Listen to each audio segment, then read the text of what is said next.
Berarti kalau kita kemudian mengerjakan bahwasanya ilmu itu adalah ibadah, maka sebagian ulama mengatakan al ilmu sholatus sirri wa ibadatul qalbi.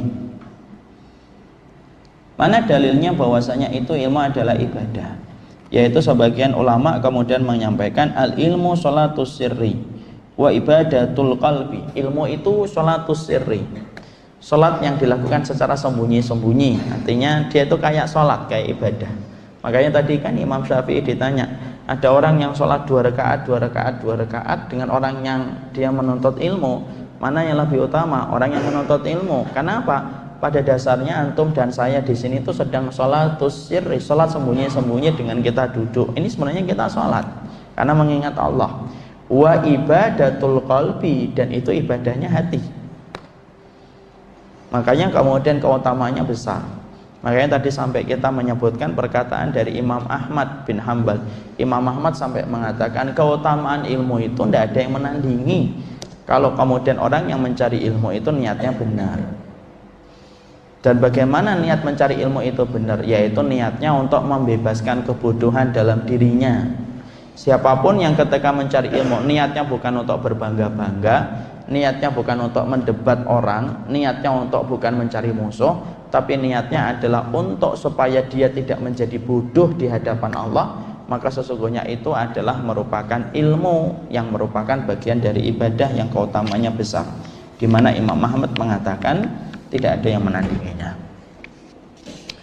Ketika kita sudah mengetahui, yaitu adalah Syekh Bakar bin Abdullah Abu Zaid, itu kemudian menyampaikan bahwasanya ilmu itu adalah ibadah, berarti ibadah itu membutuhkan syarat.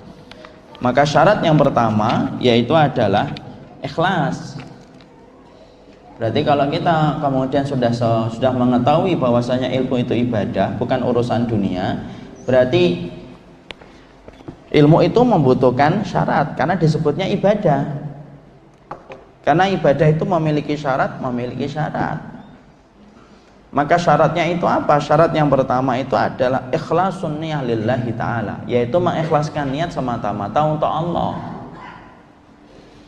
Jadi mengikhlaskan niat kita semata-mata untuk Allah merupakan ibadah.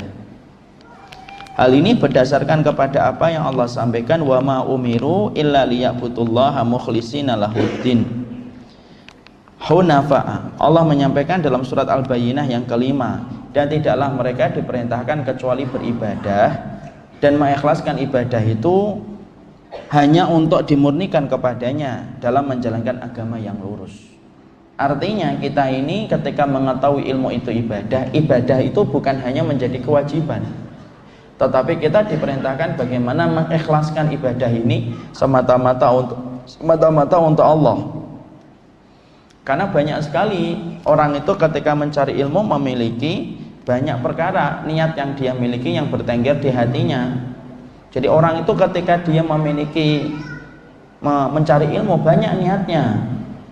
Dan niat-niat yang bertengger selain kepada Allah itu adalah niat yang tidak akan pernah diterima ketika dia mencari ilmu. Dan pertama yang paling berat ketika kita mencari ilmu itu bukan ketika mengayunkan langkah kaki untuk mendatangi majelis ilmu.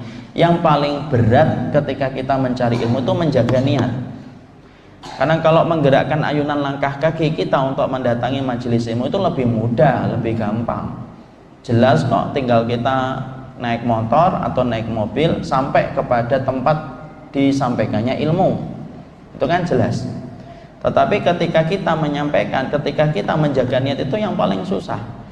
Padahal ibadah itu, mengenal ibadah itu hanyalah kemudian ibadah itu dengan keikhlasan.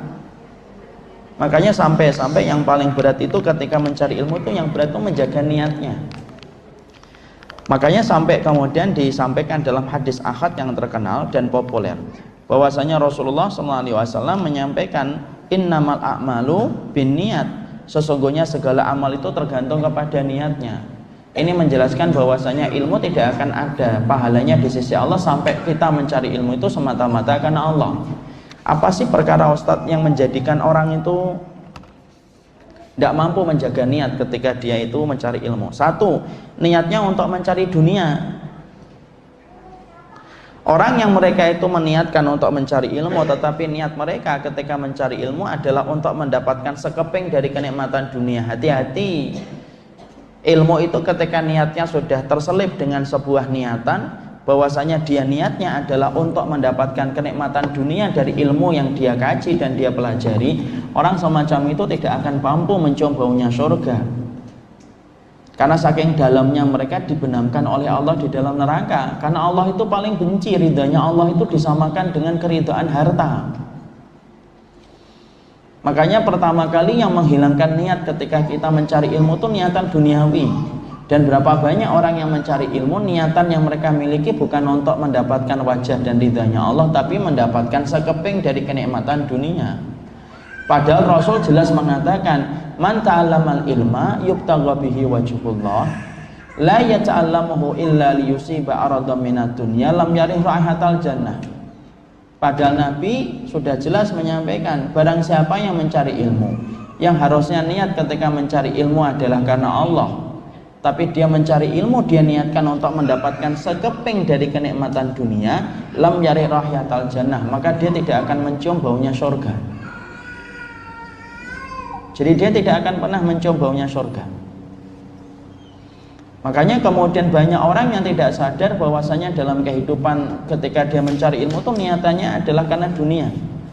Makanya kita lihat kan hari ini banyak orang tua metodenya ketika menyekolahkan anak itu tidak sadar. Dia menyekolahkan anak supaya anaknya itu menjadi pegawai dunia. Niatannya dunia. Disekolahkan di SD ini, dilanjutkan di SMP ini, nanti SMP-nya favorit di sini, dilanjutkan di SMA favorit sini, nanti kuliahnya di sini. Kenapa Bi sekolahnya di SMA sini? Supaya kamu gampang untuk masuk kuliah di sini. Kenapa kuliahnya harus di sini? Supaya gampang kerja. Dan itu termasuk di antara perkara yang tadi dikhawatirkan oleh Nabi. Siapapun yang nyari ilmu harusnya niatnya karena Allah. Tapi kalau sudah diniatkan karena dunia, dia akan mencium baunya surga itu. Makanya kalau kita mulai hari ini, setidaknya kesalahan yang dulu kita pernah dapatkan ketika belum paham, hari ini jangan sampai terulang karena anak kita. Kalau nyekolahkan anak itu ya karena Allah. Apakah harus di pondok, Ustadz? Ya enggak.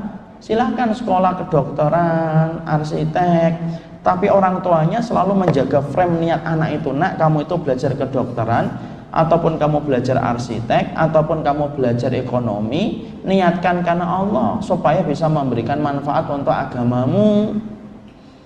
Nanti satu waktu ketika agamamu membutuhkan dirimu, kamu datang dan membantu ya. Dan kamu mempelajari semua ilmu yang kamu pelajari di kuliah itu, kamu niatkan bahwasanya untuk memuliakan Allah dan semakin menjadikan kamu bertambah ibadah dengan ilmu itu. Jadi ilmu itu harusnya niatnya untuk akhirat. Jangan dijadikan ilmu itu niatnya adalah aroma dengan aroma cita rasa dunia, Pak. Barang siapa orang tua yang mendidik anaknya dengan cita rasa dunia, ya jangan salahkan anaknya. Kalau ketika orang tuanya tua, anaknya itu akan mengalahkan kepentingan orang tuanya gara-gara urusan dunia. Ini ada kisah nyata ini di daerah Bekasi. Saat itu saya masih di Pamulang. Ada bapak-bapak itu saat itu kemudian beliau itu akan operasi. Ketika beliau akan operasi, saya tahu bapak itu anaknya itu ada 4. Saya mendatangi beliau. Lalu ketika mendatangi beliau, karena saya nggak ngelihat ada satupun anaknya, saya basa-basi nanya, anaknya mana Pak? Kemudian bapaknya malah nangis. Saya malah kemudian merasa menyesal banget. Kemudian, tapi apalah daya, beliau sudah nangis, ya sudah, saya minta maaf kalau pertanyaan saya melukai hati. Oh enggak Ustaz tidak salah. Kemudian setelah beliau agak mereda isak tangisnya, beliau ngomong, anak saya semuanya masih kerja Ustaz. Mereka cuma kirim kabar dan ngomong, nanti Pak kalau kemudian sudah operasi, nanti insya Allah nggak usah dipikir ya biayanya, kita yang akan nanggung. Terus kemudian bapaknya ceritanya, saya butuhkan itu bukan uangnya Ustaz, tapi saya butuhkan itu mereka yang ada di sini, kemudian memberikan doa kepada saya. Tapi ternyata mereka tidak ada, dan mereka lebih mementingkan urusan kantornya dan urusan dunianya. Terus beliau tuh ngomong, omongan itu saya ingat betul, yang salah bukan mereka, yang salah saya. Dari kecil memang saya ajarin bagaimana mereka pinter, supaya mereka nanti pinter nyari duit. Saya kursuskan, Ustaz. Saya kemudian sekolahkan di sekolah-sekolah yang menurut masyarakat itu favorit. Dan anak saya itu semuanya sekolahnya favorit, sampai kuliahnya pun di universitas-universitas terkemuka. Tapi hari ini saya baru merasakan apa yang saya lakukan itu salah. Anak saya banyak yang tidak bisa baca Quran. Bahkan ketika saya pernah mendengarkan Qurannya berantakan dan semuanya. Tapi apalah daya, itulah buah pahit dari apa yang saya lakukan. Saya mencetak anak saya menjadi pencinta dunia, dan hari ini saya merasakan akibatnya. Insya Allah.